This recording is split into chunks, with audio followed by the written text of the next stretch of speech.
Be sure to read and follow the safety guidelines to protect your computer from potential damage and ensure your personal safety. For more information about safety guidelines, see the owner's manual at dell.com/support.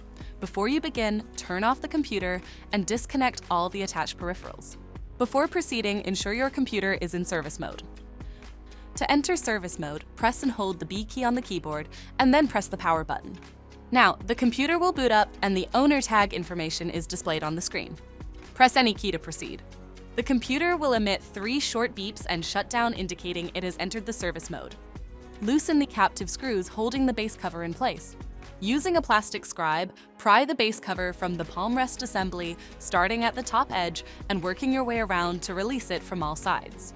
Now, lift the base cover from the palm rest assembly. If your computer is unable to enter service mode, disconnect the battery cable from the system board.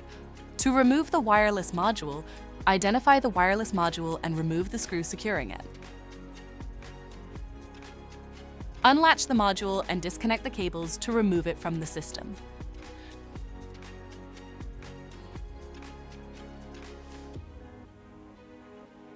To reinstall the wireless module, place it back in the system, reconnect the cables, and relatch it to the system.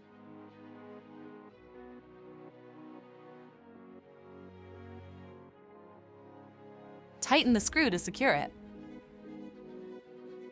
If the battery cable was disconnected earlier, make sure to reconnect it to the system board.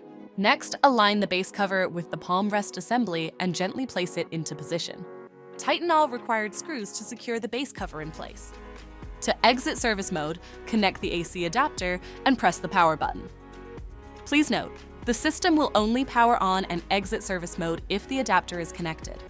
For more information about your Dell system, visit dell.com/support.